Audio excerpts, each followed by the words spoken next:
Dwyer from the Downtown Sacramento Partnership.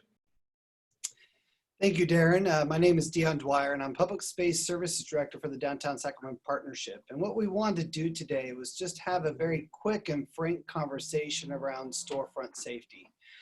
We have some great individuals to join me on the call today. Corey DeRue, Executive Director of the Floor and Road Partnership, and Matt Young, a Sergeant with the Sacramento Police Department, each with their own expertise. I know that Corey is interacting with her business owners and her in her area, and Matt is our what we call CEPTED, and we'll break that down for you. It's Crime Prevention Through Environmental Design Specialist with the Police Department.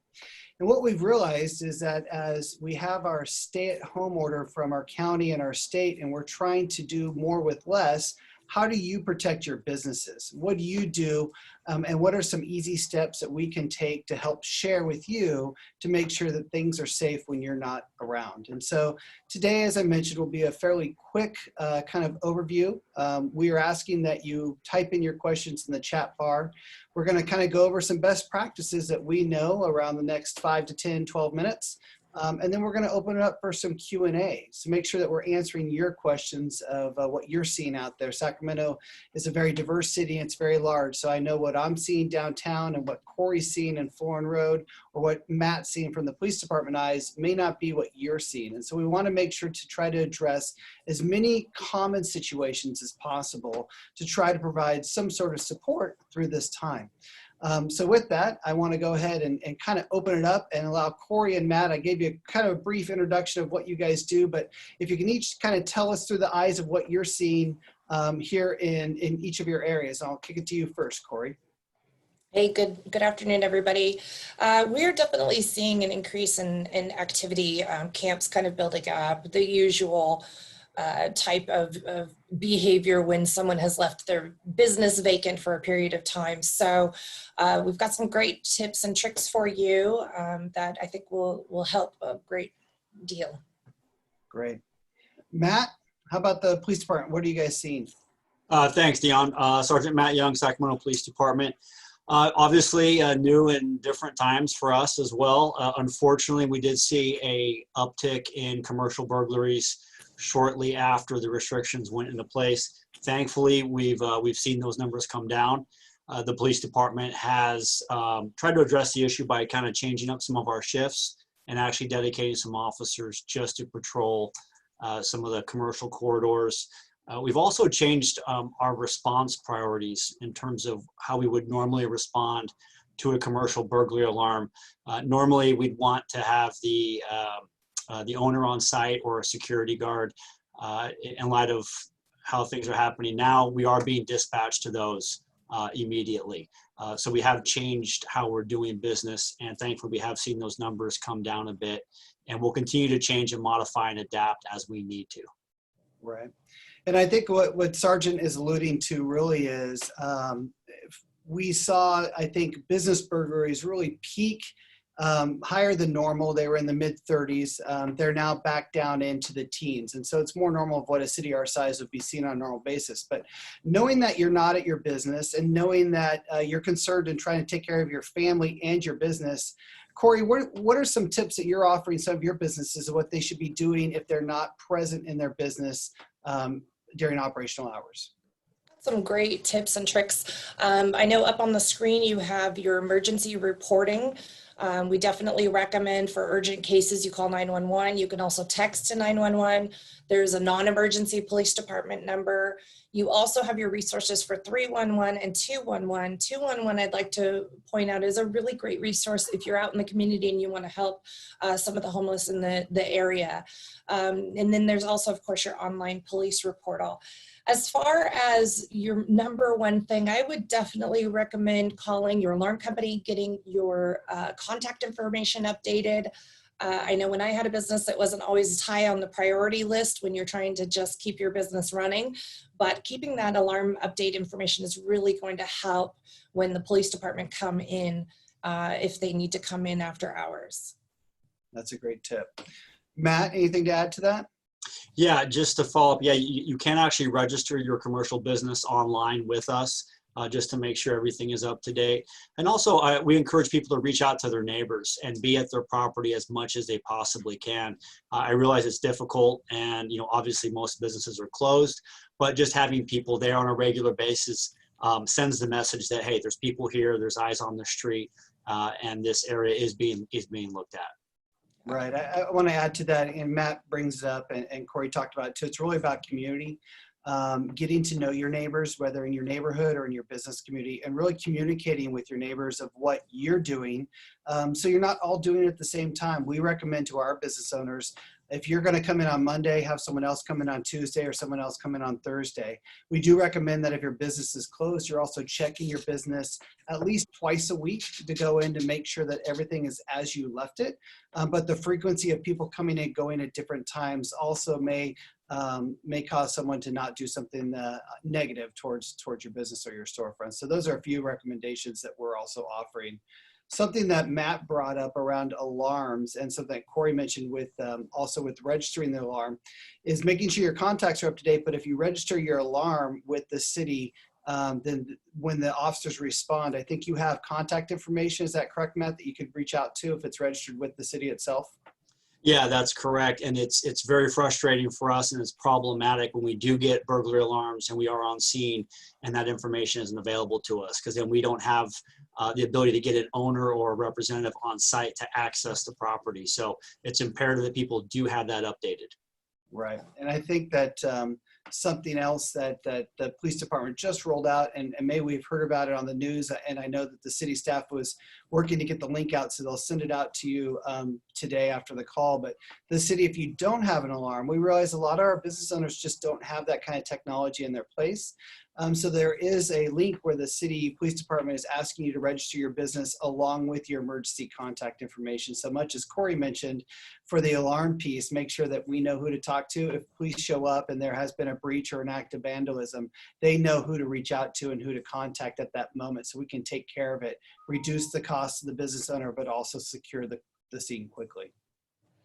One of the techniques that's working really well down on Florin Road is to create a phone, email, or text chain with your strip center. So if you're in a commercial strip mall, or if you're in a small business location with business suites interior, go ahead and make a connection with your neighbors, exchange numbers, exchange information, and be each other's eyes and ears during this time. Yeah, that is a great tip. It's really about communicating. Other things that I think when we're not there, and something that maybe Matt, you can do a little bit of overview on, is crime prevention through environmental design. If we're not around, what do you recommend? I know some store owners have boarded up their stores. Other store owners are turning on their lights at night. What are some thoughts the police department has around that? Obviously, everyone is a bit different, so you'll need to make that choice for yourself. But are there recommendations that you would give from a crime prevention through environmental design standpoint? Absolutely, and it's quite simple, and I know these are trying times, but lighting is absolutely huge for law enforcement. If you have an outlight, if it's broken, it's been vandalized, please try to replace that as soon as you can. Having adequate lighting out there helps us identify if people are around the property that shouldn't be there. If there has been a break-in, it helps us identify that as well. And just to follow up on what you touched on earlier, can't stress this enough. If you have 5 or 6 businesses on a corridor, every single one of those owners should be talking to the other ones, and they should be coordinating and staggering times that at least one of them is at the property, checking on the other properties and reporting back, sending that message that, hey, people are here, they're here on a regular basis, and if a person engages in nuisance behavior or criminal activity, it's going to be on someone's radar. Right. Corey, anything to add to that? Definitely with the lighting, leave at least one central light on that gives a good blanket visibility across the entire facility. And also you want to clear out your cash drawer. You want to leave it empty. You want to leave it open so that even if somebody's looking from the outside in, they can see clearly there's nothing in there. Another tip for boutiques and retail businesses is remove your smash and grab temptations. Let's get those out of the windows. It doesn't matter the value. What is valuable to you may not be valuable to others, and vice versa. So you want to make sure that you've got your smash and grab temptations out of the doorways and windowways. Yeah, that's a great point. Something else I think too that we should look at, and some of the recommendations that we give our owners downtown, put a contact list near the cash register. So even if an officer responds, maybe they don't have access to their computer. I know downtown our bike officers don't have that access immediately, but we asked our businesses to put a contact list, an emergency contact list next to the open cash register. And so Darren, thank you. These are two signs that we're recommending people put up. It's indicating that the Sacramento Police Department is actively monitoring the area. And if you see something, say something, please contact. And then the emergency business contact, put that on the interior of the business. We don't want people calling you in the middle of the night, but that's really for a first responder, that if should they breach the business or need to breach the business for any reason, then we do have that emergency business contact. And so we're recommending our businesses to place that sheet on the interior of all access doors, as well as next to a cash register, should you be a business that has a cash register. So it's really, again, thinking about the worst, but planning, how to manage it should something happen. And these are two signs that we're recommending individuals put in the windows. With that being said, and I'll kick it around the horn, make sure that you're not telegraphing that you're closed for an extended period of time, or that you're not going to be in the business for an extended period of time. It's important that we are showing activity in the business, even though it may or may not be open. We want individuals not to know that, we've gone to the mountains for the next 3 months and we're not coming back. That's advertising to someone to do something nefarious to your business. So Corey, are you recommending the same out in Fulton Road? Yes, I definitely am. Here at our office, what we did, we actually put that we are limiting contact with the public. That was how we chose to word it.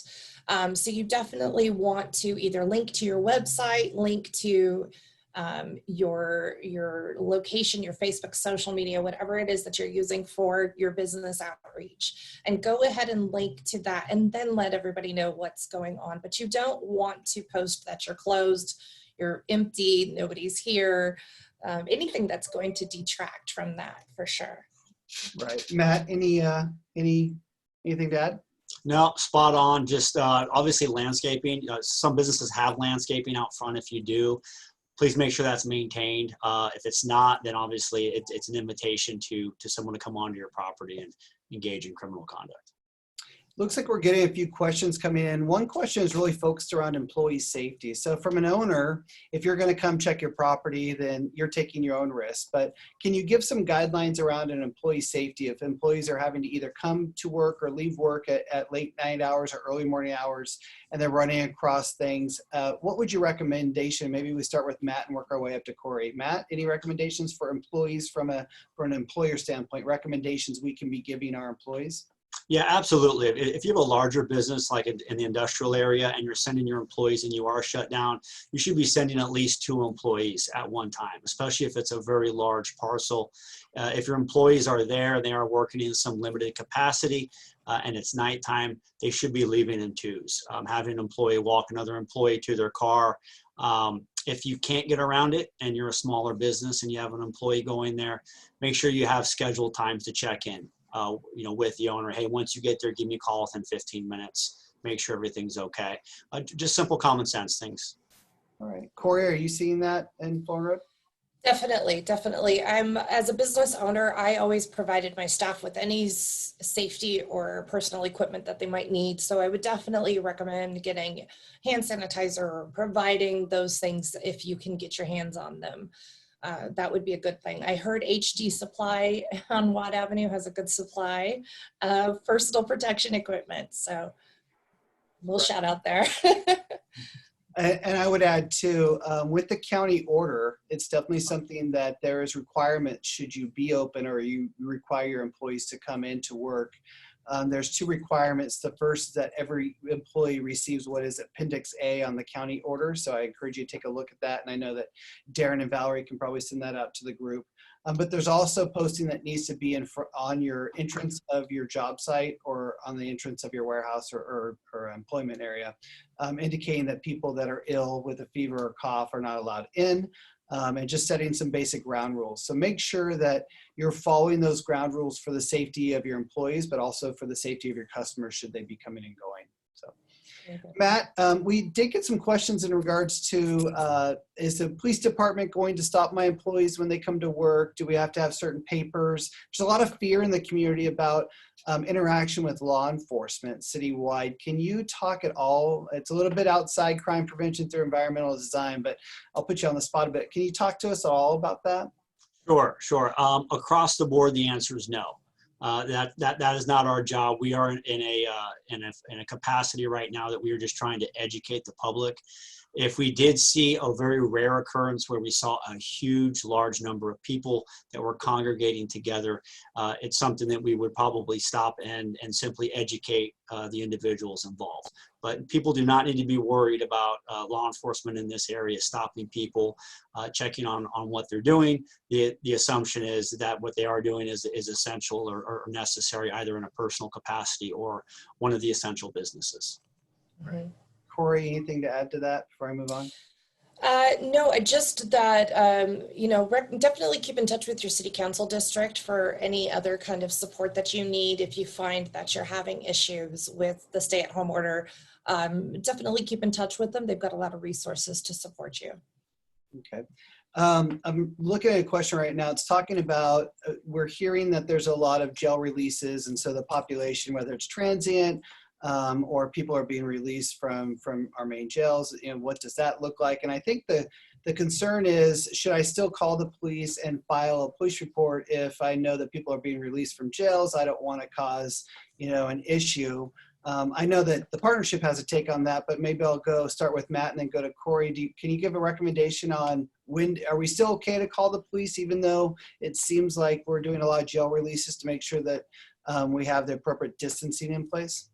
No, absolutely. All the same standards are applicable. If you see something that seems suspicious or out of the ordinary, please call us, let us know.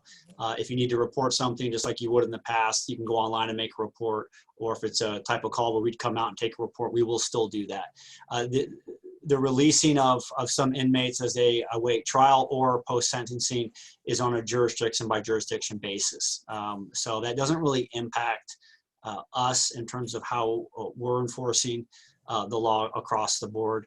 And again, I encourage people to call, especially now, if they see something out of the ordinary with the amount of businesses that are closed. Great. Yeah. Corey, anything to add to that? Yeah, definitely. One of the first principles of CPTED, crime prevention through environmental design, is more eyes on the ground. So the more, I will continue to repeat this, the more that we can support each other and be eyes for each other and be in connection, that would be a good thing. A couple of additional tips that I would add on to that is to discourage camping or buildup of camps on the exterior of your site. You may consider capping your water supply or covering your electrical outlets. Those are great ways to do that. I would also say to refrain from boarding up your windows. If you board up your windows, we can't see if there's somebody in there. So boarding it up and keeping your visibility high within your site is really critical to the safety of the site. Yeah, I can. Corey hit the nail on the head. The advice that we're really giving the businesses, it's the same. We're asking that they keep 70% transparency in their windows. So as people drive by or go by, we can see in and see if something seems off. And making sure that you eliminate those attractions that can cause issues of loitering and things like that around your property. It even goes as much as to turn off your Wi-Fi. At least for downtown, there's quite a few individual businesses that have that. Yeah, that's great advice. Let's go around the horn. Not a whole lot more questions coming in, so I'll give you guys one last chance to type in a question. But if we don't get any more questions, we wanted to keep this really quick and easy. Wanted to provide just an outlet to talk about what each area of the city is doing from a business standpoint, from a police standpoint. So I'll start with Matt. Is there any final words of wisdom from Sergeant Young? Yeah, just to follow up on what Corey was saying, I can't stress this enough. Nothing has changed in terms of our reporting standards. If you see something suspicious, let us know. And in terms of the closed businesses, try to be there as much as you can. You want to send the impression that people are there, that the business is active. and keep it clean and up to standard until we can get through this mess and reopen, hopefully shortly. All right. Corey? Yeah, that was a good one. I would just follow this up with, remember how you would prepare your business for a vacation. If you were to take off for a vacation, you're a small business, you would take certain steps to double check your system, your HVAC, don't leave your heater running, don't, mitigate some of the issues that you could have there. And then definitely if you are not located within a partnership, a PBID, Property and Business Improvement District, like Downtown Partnership, like Florinwood Partnership, you may consider putting a notice of agency on file with the police department that allows them to help you and work on your behalf. We do those for the businesses within our district. We keep notice of agency so that we can assist business owners, and it sometimes adds an extra layer of protection and also an extra set of eyes, which is important, and an ability to act quicker when there's an issue.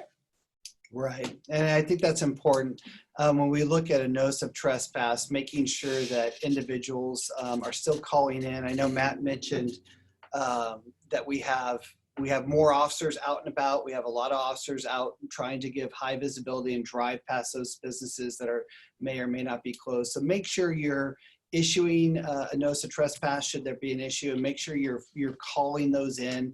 Anything that's out of the ordinary, making sure that you're bringing that to the attention. We just got another question here. I'll throw it out to the group. Wonder if anyone has an idea if a stay-at-home order will go past May 1st per Sacramento County Public Health Order. Thanks. It's anonymous. I can speak a little bit to it, and then maybe we'll take. This is kind of like guessing who's going to win the Super Bowl. I never thought the Niners would go so far as they did, but they did. But they didn't win. So I'll take a guess. I was talking to the county court system. The district attorney's office has indicated that the county court system at this time will be closed until May 15th. So we are probably expecting another 2 weeks beyond where we're at, but that is not an official notice. Matt, have you heard anything from your end? No, I actually oversee our court liaison unit within the police department, and that's the information I have too, is that it's been extended to the 15th. Courts have been operating in a limited capacity for some hearings they can conduct over Zoom that they deem essential, but for the most part, it will remain shut down, and we're just kind of wait and see at this point. All right, Corey, any word from your end? Yeah, we're not hearing too much about it, but I would guess if someone were to ask me to make a best educated guess, I would also go with May 15th. It seems like it's going to be going a little bit longer. We're not quite out of the woods yet. Right. Yeah, we're looking also, for concerts in the park and farmers markets that we do from a business district. We're also looking at more likely it's not going to be an immediate turn on. So it's something as a business owner you need to consider. Maybe you have limited operations and that scales back up, much like we scaled down. We don't anticipate something coming immediately on. You hear the term the governor used today with dimmer switch. So as you plan for your business and your storefront, putting long-term plans in place and really making those connections with your neighbors, your business improvement district, your police department, making those connections now, it will only help you in the end as we move through this process. I'm going to go ahead and close it up. We did get one more comment regarding contact information, mainly for Corey, but I think, Darren, you could probably send all of our contact information out, correct? Let's see. That's the wrong one. No. So here is contact information regarding hotlines for the City of Sacramento Economic Development Business Triage Hotline. But we also have all the attendees, I believe, correct, Darren? So we can send out just a contact page for the three of us should someone wish to reach out directly. Yes, we will. All right, great. So with that, I really want to thank you guys. Really appreciate Corey taking time out of her day and Sergeant Young taking time out of his day. I think I'm going to end with, it's about a community. It's about communication. It's really about supporting each other in this time of need. We are here for you. We know that you are here for us, but reach out, make those connections. And I know as we move forward together, we'll get out on the other side in a better place. So thank you so much for your time today. Thank you. Thanks, Dion. Thank you. Thank you all. And this webinar will be posted on the city's economic development website. We appreciate Corey, Dion, and Matt for participating. And our next scheduled webinar is on communications, and it is currently scheduled for May 4th. Please check for the city email. We'll have additional details so you can sign up for that. Thank you. Great. Thank you. Thank you. Thank you. Bye, everybody.